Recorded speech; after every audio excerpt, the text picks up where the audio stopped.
Hello everyone, कैसे हैं आप सब। My name is Rahul Kumar और आप मुझे देख रहे हैं केमिस्ट्री द मैजिक चैनल पर। आज बहुत दिन के बाद मुलाकात हो रही है।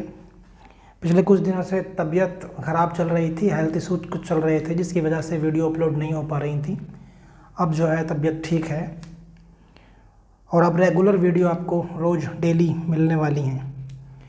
फर्स्ट चैप्टर ऑलमोस्ट फिनिश कर चुके हैं हम। इस चैप्टर में एक टॉपिक बचा हुआ है, मैग्नेटिक प्रॉपर्टी बची हुई हैं और कंडक्टिविटी के बेस पर सॉलिड्स के टाइप कितने होते हैं, ये बचा हुआ है। तो आज हम पढ़ने वाले हैं types of solid according to conductivity. तो चलिए सबसे पहले शुरू कर दें इसको।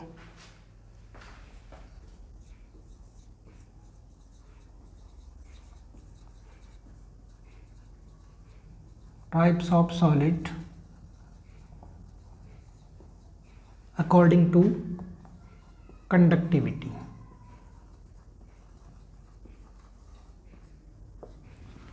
सबसे पहले देखिए कंडक्टिविटी होती क्या है। कंडक्टिविटी क्या है हमें ये जानना जरूरी है। कंडक्टिविटी का मतलब क्या होता है।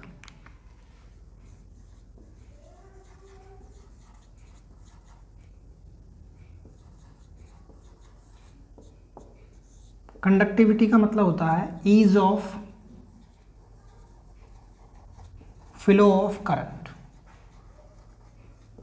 या electron. Ease of flow of electron मतलब किसी भी कोई भी मैटर है, कोई मटेरियल है, कोई भी सॉलिड है, उसमें क्या अगर इलेक्ट्रिसिटी कंडक्ट हो रही है तो वो क्या होगा, कंडक्टिविटी कहलाएगी। या करंट का फ्लो हो रहा है तो उसको हम कहते हैं कंडक्टिविटी। तो कंडक्टिविटी के बेस पर जो सॉलिड हैं वो कितने टाइप्स के होते हैं। There are 3 types of solids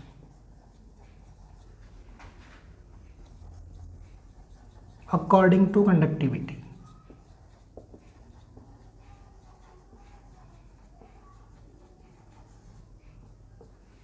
सबसे पहला क्या है, सबसे पहला होता है, फर्स्ट है कंडक्टर, सेकंड इंसुलेटर और थर्ड है सेमी कंडक्टर। कंडक्टर मतलब ऐसे मैटर या ऐसे सॉलिड्स जिनमें से इलेक्ट्रिसिटी एक लार्ज अमाउंट में फ्लो हो, जिनमें करंट एक लार्ज अमाउंट में फ्लो हो। तो यहाँ पर सबसे पहले कंडक्टर को देखते हैं। ये कंडक्टर क्या है,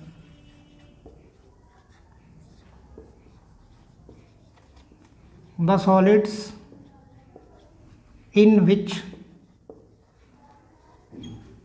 a large amount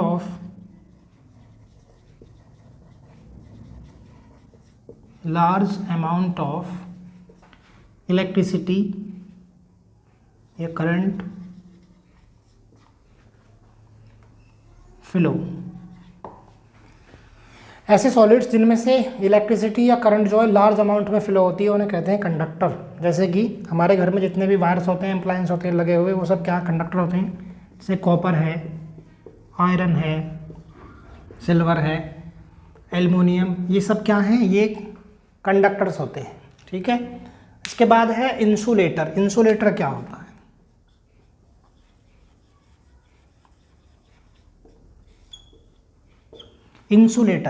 इंसुलेटर मतलब जिनमें से करंट फ्लो नहीं होती, ऐसे सॉलिड्स या ऐसे मटेरियल्स जिनमें से इलेक्ट्रिसिटी कंडक्ट नहीं होती, वो होते हैं insulator.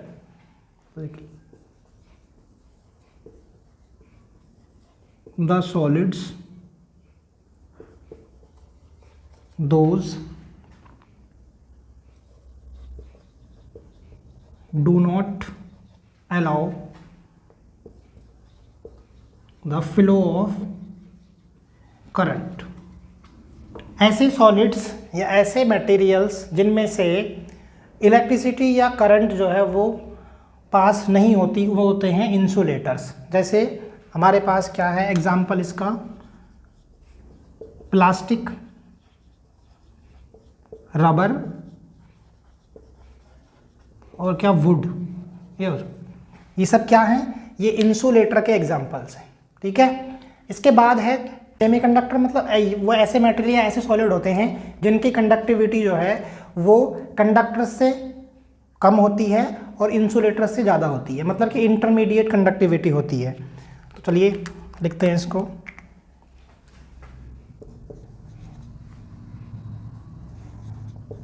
Those solids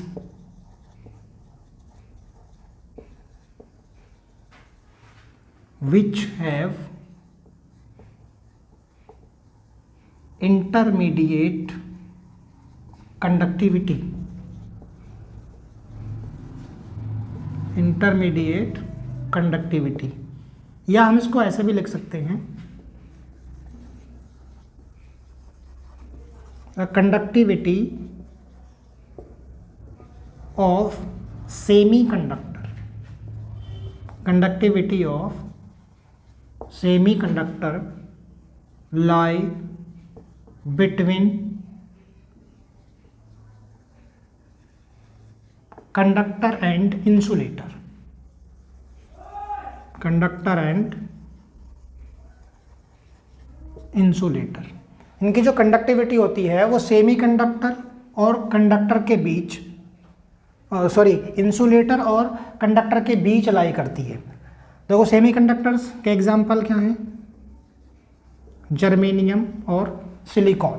group number 14 के जो एलिमेंट हैं जर्मेनियम और सिलिकॉन वो क्या है, इन सेमीकंडक्टर है, और सेमीकंडक्टर को ही हमें इसमें आगे पढ़ना है। देखिए सेमीकंडक्टर जो है वो दो टाइप्स के हो सकते हैं। देखो यहाँ पर क्या है, कंडक्टिविटी मतलब इनकी जो कंडक्टिविटी है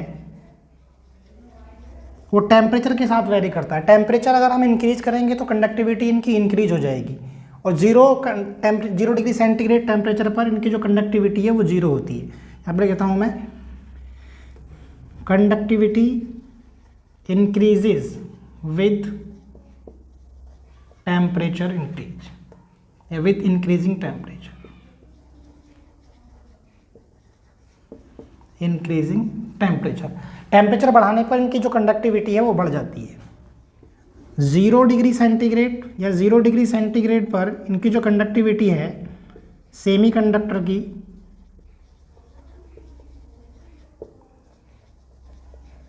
कंडक्टिविटी वो ऑलमोस्ट 0 होती है।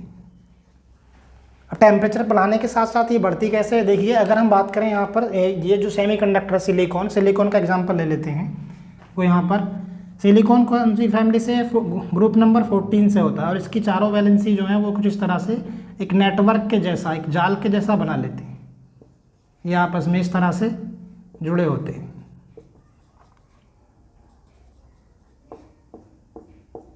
इस तरह से तो देखिए यहाँ पर होता क्या है, नीचे भी बॉन्ड, तो यहाँ पर क्या होता है, जैसे ही इसका टेम्परेचर बढ़ाया जाता है, इसको यहाँ पर हम इसका टेम्परेचर बढ़ाते हैं तो ये जो बॉन्ड्स होते हैं यहाँ पर, ये क्या है, ये मूव करना शुरू कर देते हैं। मतलब कि यहाँ पर जो इलेक्ट्रॉन्स होते हैं वो यहाँ से, जैसे कि ये यहाँ पहुँच जाएगा, ये इस तरफ मूव कर जाएगा, ये फिर यहाँ पर चला जाएगा इस तरह से। तो मतलब यहाँ पर जैसे हम इसको टेम्परेचर हीट देते हैं तो यहाँ से बॉन्ड जो इलेक्ट्रॉन्स हैं ये क्या है, ये इसमें मूव करना शुरू कर देंगे अपनी पोजीशन छोड़ करके। यहाँ पर पूरे इसमें जो जालक में यहाँ पर क्या करते हैं, ये मूव करना शुरू कर देते हैं, जिसकी वजह से क्या होगा, इसकी कंडक्टिविटी जो है वो बढ़ जाती है। ठीक है, तो इसलिए टेम्परेचर इंक्रीज करते हैं तो इनकी जो कंडक्टिविटी है वो भी बढ़ जाती है, और 0 डिग्री सेंटीग्रेड पर इनकी कंडक्टिविटी कैसी होती है, 0 होती है। ठीक है, सेमीकंडक्टर जो है वो दो टाइप्स के होते हैं, पहला है पी टाइप सेमीकंडक्टर और दूसरा है एन टाइप सेमीकंडक्टर। दोनों को हमें पढ़ना है। चलिए इसका स्क्रीनशॉट ले लीजिए। अब हमें पढ़ना है एन टाइप सेमीकंडक्टर और पी टाइप सेमीकंडक्टर के बारे में। तो चलिए सबसे पहले देखते हैं यहाँ पर P type semiconductor. P type semiconductor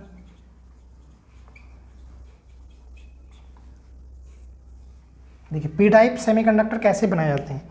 तो यहाँ पर पी टाइप का मतलब क्या है, यहाँ पर देखो यहाँ होगा एक होल क्रिएट हो जाते हैं। यहाँ पर होल मतलब पी का मतलब क्या है, देखो यहाँ पर ये पॉजिटिव, यहाँ पर पॉजिटिव चार्ज जो है वो एक्सिस में हो जाता है। पॉजिटिव चार्ज की एक्सिस हो जाती है और देखिए पॉजिटिव चार्ज की एक्सिस कब होगी, हम यहाँ पर करते क्या है, अभी हमने आप देखा था एग्जांपल यहाँ पर सिलिकॉन का, तो सिलिकॉन जो है देखो इस तरह से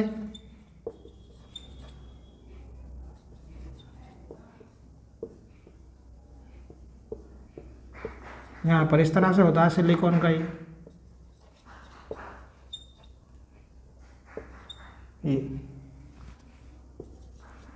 इस सेमीकंडक्टर में हम डोपिंग करेंगे। डोपिंग क्या होती है, डोपिंग का मतलब होता है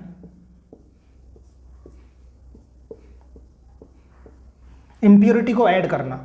ये अभी हमारे पास क्या है, ये एक हमारे पास सेमीकंडक्टर है सिलिकॉन का, इसमें क्या करेंगे हम, यहाँ पर देखो सिलिकॉन जो है वो ग्रुप नंबर 14 से होता है, सिलिकॉन 14th ग्रुप का एलिमेंट है। अगर हम इसमें यहाँ से क्या होगा, यहाँ पर इलेक्ट्रॉन की डेफिशिएंसी होगी, इलेक्ट्रॉन की डेफिशिएंसी होने से होल क्रिएट हो जाता है और वहाँ पर क्या होगा, वो पी टाइप सेमीकंडक्टर बन जाएगा। अब इलेक्ट्रॉन की डेफिशिएंसी कैसे होगी, अगर हम इसमें 13th ग्रुप की इम्प्योरिटी ऐड कर दें, 13th ग्रुप में क्या क्या होता है, बोरोन है, एल्युमिनियम, गैलियम है, इंडियम और थैलियम। ये तो यहाँ से अगर हम इनमें से ये मान लिया ये इंडियम को कहीं पर भी देखो, मैं यहाँ से एक सिलिकॉन को हटाता हूँ और उसकी जगह एक इम्प्योरिटी ऐड कर दें, इसको बोलते हैं डोपिंग। तो यहाँ से अगर हम ये एक इंडियम को ऐड कर दिया तो देखिए ये जो होते हैं 13th ग्रुप के एलिमेंट, इनके आउटर मोस्ट शेल में कितने होते हैं इलेक्ट्रॉन, 3 इलेक्ट्रॉन होते हैं। तो इंडियम के पास क्या है, 3 ही इलेक्ट्रॉन है, तो ये 3 के साथ तो बॉन्ड बना लेगा यहाँ पर सिलिकॉन के साथ, और यहाँ पर क्या होगा, ये इस तरफ एक होल बन जाएगा यहाँ पर, ये इस तरह से। तो यहाँ पर होल की क्रिएशन होती है जिसकी वजह से क्या है, इलेक्ट्रॉन की डेफिशिएंसी हो जाएगी। तो यहाँ पर क्या था, सिलिकॉन जो है, सिलिकॉन की क्या आउटर सेल में कितने इलेक्ट्रॉन होते हैं, 4, तो यहाँ पर 4 इलेक्ट्रॉन होते हैं। लेकिन हम जो इम्प्योरिटी ऐड कर रहे हैं वो ग्रुप नंबर 13 की कर रहे हैं, इंडियम को हमने यहाँ से ऐड किया है, तो इसमें इंडियम के आउटर मोस्ट शेल में कितने इलेक्ट्रॉन है, 3। तो हमने 4 इलेक्ट्रॉन वाला जो है उसे निकाल दिया और वहाँ से हमने 3 इलेक्ट्रॉन वाले को ऐड कर दिया, तो इलेक्ट्रॉन की डेफिशिएंसी होगी, और जब इलेक्ट्रॉन की डेफिशिएंसी होगी तो क्या होगा, पॉजिटिव चार्ज तो एक्सिस में हो ही जाएगा खुद, क्योंकि इलेक्ट्रॉन पर कैसा चार्ज होता है, नेगेटिव चार्ज होता है।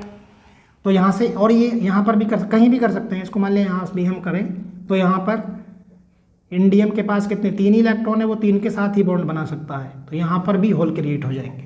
तो यहाँ पर होल के क्रिएट हो जाने की वजह से क्या है, इसकी जो कंडक्टिविटी है वो इंक्रीज हो जाती है ना, नॉर्मल टेम्परेचर पर भी इसकी जो कंडक्टिविटी है वो बढ़ जाती है।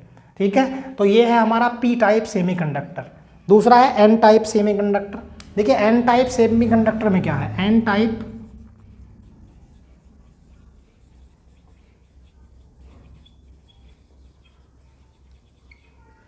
सेमीकंडक्टर का मतलब क्या है, यहाँ पर नेगेटिव चार्ज की एक्सिस हो जाएगी, मतलब इलेक्ट्रॉन की एक्सिस, इलेक्ट्रॉन जो है वो एक्सिस में होंगे, इलेक्ट्रॉन एक्सिस में हो जाएगा यहाँ पर। एन का मतलब ही क्या है, नेगेटिव चार्ज की यहाँ पर एक्सिस हो जाती है। देखो अगर हम इस देखना चाहें यहाँ पर, अभी हमने जो पी टाइप सेमीकंडक्टर पढ़ा, तो पी टाइप में हमने किया था, यहाँ पर जो डोपिंग की है, इम्प्योरिटी जो ऐड की है हमने, वो ग्रुप नंबर 13 की है। अब अगर हम यहाँ पर ग्रुप नंबर 15 की इम्प्योरिटी ऐड कर दें, ग्रुप नंबर 15 में क्या क्या है, ग्रुप नंबर 15 में होता है नाइट्रोजन, फास्फोरस, आर्सेनिक, एंटीमनी और बिस्मथ। तो अगर हम इनमें से किसी इम्प्योरिटी को ऐड कर दें, देखो सिलिकॉन के पास 4 इलेक्ट्रॉन होते हैं, अब यहाँ पर ग्रुप नंबर 15 में जो एलिमेंट है इनके आउटर मोस्ट शेल में कितने इलेक्ट्रॉन होते हैं, 5 इलेक्ट्रॉन। तो हमें 4 इलेक्ट्रॉन वाला सिलिकॉन को निकालेंगे और उसकी जगह क्या करेंगे, ग्रुप नंबर 15 से कोई एलिमेंट है ना, फॉर एग्जांपल हम यहाँ से आर्सेनिक को अगर इसको ऐड करें तो देखिए इस तरफ यहाँ पे बना देता हूँ मैं, ये पी टाइप और ये एन टाइप। तो यहाँ क्या है, फिर से सिलिकॉन का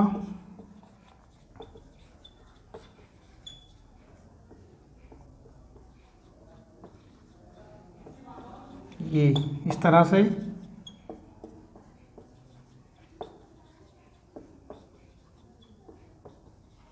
इसको हमें एन टाइप में बनाना है। तो यहाँ से क्या करेंगे, किसी भी सिलिकॉन को निकाल करके उसकी जगह ग्रुप नंबर 15 से मान लिया हमने आर्सेनिक को हम ऐड करेंगे यहाँ पर। यहाँ से लिखो, सिलिकॉन के पास तो 4 इलेक्ट्रॉन होते हैं, इसलिए यहाँ पर 4 बॉन्ड बना रखे हैं, लेकिन हम यहाँ पर अगर आर्सेनिक को ऐड कर दें तो आर्सेनिक के आउटर मोस्ट शेल में कितने इलेक्ट्रॉन होते हैं? 5। तो देखो यहाँ पर 4 तो ये हैं ही यहाँ पर, और क्या होगा यहाँ पर 1 इलेक्ट्रॉन और एक्स्ट्रा आ जाएगा। ऐसे ही क्या यहाँ पर कहीं और भी देखो, यहाँ पर लगा सकते हैं हम एक आर्सेनिक, यहाँ पर भी 4 के साथ तो बॉन्ड बनाएगा ही फिर भी ये, और 1 इलेक्ट्रॉन और एक्स्ट्रा आ जाएगा। तो देखिए जब यहाँ पर इलेक्ट्रॉन एक्स्ट्रा आ जाएगा तो क्या होगा, इसकी कंडक्टिविटी बढ़ी जाएगी। तो ये था हमारा एन टाइप सेमीकंडक्टर। ये एन टाइप सेमीकंडक्टर है, सेमीकंडक्टर, और ये P type semiconductor, P type semiconductor. अब हमें पढ़ना है magnetic properties of solid. Solid की मैग्नेटिक प्रॉपर्टीज़ की 5 कैटेगरी हैं। सबसे पहला डायमैग्नेटिक, उसके बाद पैरामैग्नेटिक, फेरोमैग्नेटिक, एंटी फेरोमैग्नेटिक और फेरीमैग्नेटिक। तो चलिए सबसे पहले पढ़ते हैं डायमैग्नेटिक को। डायमैग्नेटिक क्या है? ऐसे सॉलिड्स जो मैग्नेटिक फील्ड अप्लाई करने पर रिपल्सन शो करते हैं।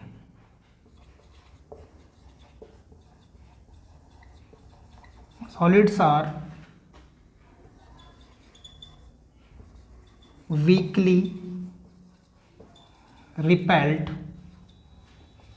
by magnetic field। Magnetic field apply करने पर जो सॉलिड रिपल्सन शो करते हैं उनको डायमैग्नेटिक कहते हैं। ठीक है, examples NaCl, sodium chloride, H2O और TiO2। एग्जाम्पल्स इनके इंपॉर्टेंट होते हैं, एग्जाम्पल से कई बार डायरेक्ट क्वेश्चन पूछे जाते हैं। सो यहाँ पर क्या होगा, यहाँ पर कोई भी अनपेयर्ड इलेक्ट्रॉन्स नहीं होगा। अनपेयर्ड इलेक्ट्रॉन्स नहीं होगा इसलिए डायमैग्नेटिक नेचर शो करेंगे। तो यहाँ पर नो अनपेयर्ड इलेक्ट्रॉन्स।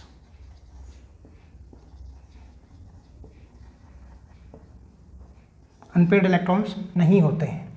ठीक है, ये है डायमैग्नेटिक। दूसरा है पैरामैग्नेटिक। पैरामैग्नेटिक,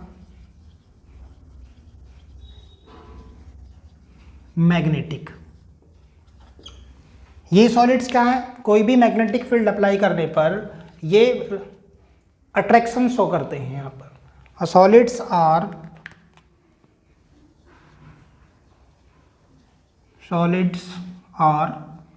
अट्रैक्टेड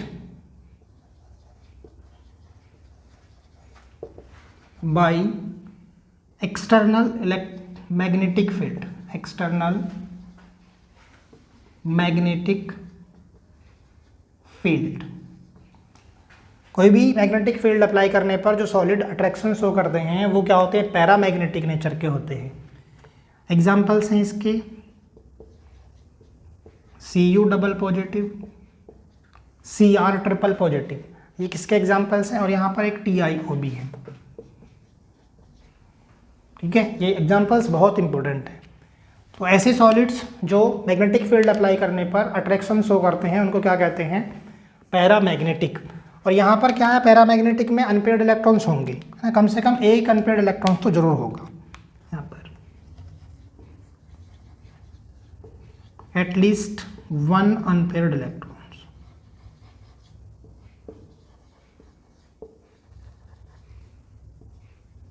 यहाँ पर कम से कम एक अनपेयर्ड इलेक्ट्रॉन्स यहाँ जरूर होगा। ठीक है, समझ में आती है ये बात। इसके बाद फेरोमैग्नेटिक।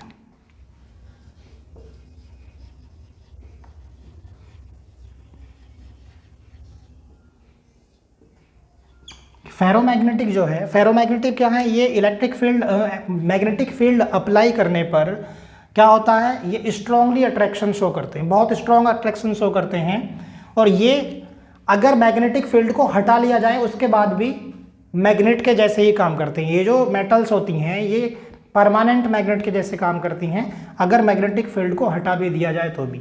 देखिए यहाँ पर होता क्या है, जो मेटल्स जो होती हैं, जितनी भी मेटल्स क्या है, इलेक्ट्रॉन डोनेटिंग नेचर की होती हैं। तो अगर हम किसी मेटल का पीस लें कोई भी, तो इस मेटल में क्या होता है, देखो इस तरह से, ये क्या होगा,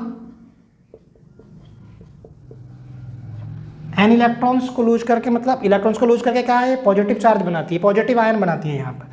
तो यहाँ पर पॉजिटिव आयन भी होता है और इलेक्ट्रॉन्स भी होते हैं। अपोजिट चार्ज होने की वजह से यहाँ पे क्या होता है, डाइपोल जनरेट हो जाता है, छोटे छोटे डाइपोल जनरेट हो जाते हैं मेटल्स के अंदर।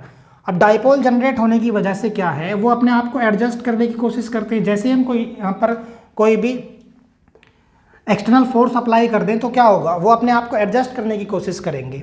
अगर जितने भी डोमेन्स है सभी के डोमेन्स की डायरेक्शन वो मैग्नेटिक फील्ड की डायरेक्शन में है, तो इसका मतलब वो क्या है, फेरोमैग्नेटिक होंगे वो। जैसे मान लिया सभी की डायरेक्शन इस तरह से है, यहाँ पर मान लिया ये पॉजिटिव चार्ज है, ये नेगेटिव है, इस तरह से ये पॉजिटिव ये नेगेटिव। तो अगर इस तरह से डायरेक्शन सभी जो है मैग्नेटिक फील्ड की डायरेक्शन में, सभी डोमेन्स की डायरेक्शन मैग्नेटिक फील्ड की डायरेक्शन में है, तो वो क्या होंगे, फेरोमैग्नेटिक नेचर शो करेंगे। ठीक है, तो चलिए सबसे इसके लिख लेते हैं इसके बारे में।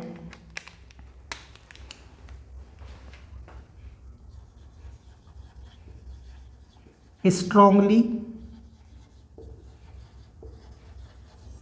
attracted by the magnetic field.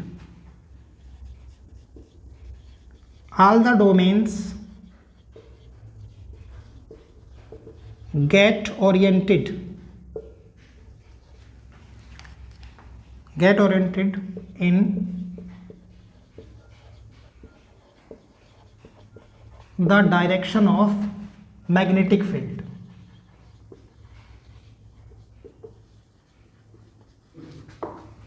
अगर सभी डोमेन्स की जो डायरेक्शन है वो मैग्नेटिक फील्ड की डायरेक्शन में है, जैसा कि मैंने आपको यहाँ पर बताया, तो वो क्या होंगे, वो फेरोमैग्नेटिक नेचर शो करेंगे।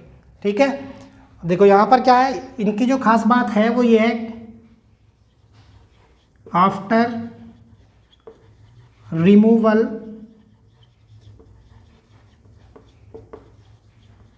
magnetic field itself behave like permanent magnet. अगर हम मैग्नेटिक फील्ड को हटा भी दें तो ये जो सब्सटेंस हैं, ये ऐसे जो सॉलिड्स हैं, वो क्या है, वो परमानेंट मैग्नेट के जैसे बिहेव करते हैं। मतलब कि उनमें मैग्नेटिक जो नेचर है, मैग्नेटिक कैरेक्टर है, उसके बाद भी रहेगा अगर हम उस मैग्नेटिक फील्ड को हटा दें तब भी। ठीक है, सबको समझ में आती है ये बात। इसके एग्जांपल्स देख लेते हैं। एग्जांपल्स क्या क्या हैं इसके, FeNiCrO2। ठीक है, चलिए इसका स्क्रीनशॉट ले लीजिए, मैं यहाँ से हट जाता हूँ। एंटी फेरोमैग्नेटिक, एंटी फेरोमैग्नेटिक क्या है, मतलब यहाँ पर ये इनको अगर हम मैग्नेटिक फील्ड में अप्लाई कर दें ऐसे सब्सटेंस पर, तो क्या होगा, वो स्ट्रांगली रिपेल्ड करेंगे, है ना, strongly repelled by magnetic field। Magnetic field apply करने पर ये स्ट्रांगली रिपेल्ड होते हैं। यहाँ पर जो डोमेन्स की डायरेक्शन है वो क्या है, पैरेलल और एंटी पैरेलल दोनों तरह से होती है। मतलब कि इस तरह से होता है, एक की डायरेक्शन ऊपर की तरफ फिर नीचे की तरफ, ऊपर की तरफ नीचे की तरफ, यहाँ पर ऊपर की तरफ और नीचे की तरफ। तो यहाँ पर क्या है, यहाँ पर जो नेट मैग्नेटिक मोमेंट है वो जीरो हो जाता है, कैंसिल आउट कर देते हैं एक दूसरे को। यहाँ पर they have zero net magnetic moment. हाँ, मैग्नेटिक मोमेंट को कैलकुलेट कैसे करते हैं, मैग्नेटिक मोमेंट को कैलकुलेट करने का फॉर्मूला क्या होता है, mu equal to under root n+2, mu equal to under root n+2। इससे क्या निकालते हैं, मैग्नेटिक मोमेंट को कैलकुलेट करते हैं। ठीक है, ये जो फॉर्मूला है। तो यहाँ पर जो मैग्नेटिक मोमेंट होता है वो क्या होता है, जीरो होता है, क्योंकि इन डोमेन्स की डायरेक्शन जो है वो पैरेलल और एंटी पैरेलल होती है, जिसकी वजह से डाइपोल मोमेंट या जो है मैग्नेटिक मोमेंट जो है वो क्या होता है, कैंसिल आउट हो जाता है। ठीक है, इसके बाद है, अच्छा इसके एग्जाम्पल्स हैं, इसके एग्जाम्पल्स क्या क्या हैं, Fe2O3 है एग्जाम्पल्स, Fe2O3, MnO और MnO2। ठीक है, इसके बाद है नेक्स्ट फेरी मैग्नेटिक, फेरी मैग्नेटिक। देखिए फेरी मैग्नेटिक में क्या होता है, यहाँ पर जो डोमेन्स की डायरेक्शन क्या है, ज़्यादातर जो होते हैं वो पैरेलल होते हैं, लेकिन कुछ एंटी पैरेलल भी होते हैं। मतलब इस तरह से होती है डायरेक्शन, इस टाइप से, ये पहले 3 4, उसके बाद क्या है, ये नीचे की तरफ, ये नीचे की तरफ, फिर एक ऊपर की तरफ, फिर इस तरह से। तो यहाँ पर क्या होगा, देखो यहाँ पर ज़्यादातर की डायरेक्शन क्या है, वो ऊपर की तरफ है। यहाँ पर देखो 4 की डायरेक्शन ऊपर है, फिर उसके बाद नीचे है, फिर ऊपर की तरफ है, फिर एक नीचे। तो मतलब अधिकतर जो डोमेन्स होते हैं उनकी डायरेक्शन मैग्नेटिक फील्ड की तरफ होती है, कुछ की क्या होती है, उसके एंटी पैरेलल होती है। ठीक है, चलो इसको भी लिखते हैं। The magnetic movements of most of the domains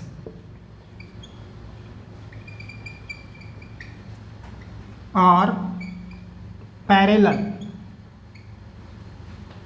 but fewer are anti-parallel। तो यहाँ पर क्या, ज़्यादातर की जो डायरेक्शन होती है वो कैसी होती है, पैरेलल होती है, लेकिन कुछ की डायरेक्शन कैसी, एंटी पैरेलल होती है, जिसकी वजह से इनका जो मैग्नेटिक मूवमेंट है वो जीरो तो नहीं होता, लेकिन एग्जिस्ट करता है। So net magnetic movement exist but small. मतलब ये कह सकते हैं कि क्या इनका जो मैग्नेटिक मूवमेंट है वो एंटी फेरोमैग्नेटिक के जैसे जीरो तो नहीं होता, लेकिन फेरोमैग्नेटिक की बराबर भी नहीं होता। इसका Fe3O4, इसका जो एग्जांपल्स है Fe3O4, ये इसका एग्जांपल है। ठीक है, तो ये थे मैग्नेटिक प्रॉपर्टीज ऑफ सॉलिड थी। ठीक है, ये चैप्टर जो है वो लगभग फिनिश हो गया है, मतलब मुझे लगता है कि फिनिश हो गया है। अगर फिर भी कोई छोटा मोटा टॉपिक बचा होगा तो उसकी वीडियो मैं अलग से अपलोड कर दूंगा। अब हम सॉल्यूशन चैप्टर शुरू करेंगे। ठीक है, स्वास्थ्य खराब था, जैसा कि मैंने वीडियो के शुरू में बताया, इसलिए लगातार वीडियो नहीं मिल पा रही थी पिछले काफ़ी टाइम से, लेकिन अब तबीयत जो है वो ठीक है, तो रेगुलर वीडियो मिलनी शुरू हो जाएंगी। अब आपको सेकेंड चैप्टर हम कल से शुरू करने वाले हैं, लेकिन उससे पहले इस चैप्टर को सही से रिवाइज कीजिए बहुत अच्छे से। ठीक है।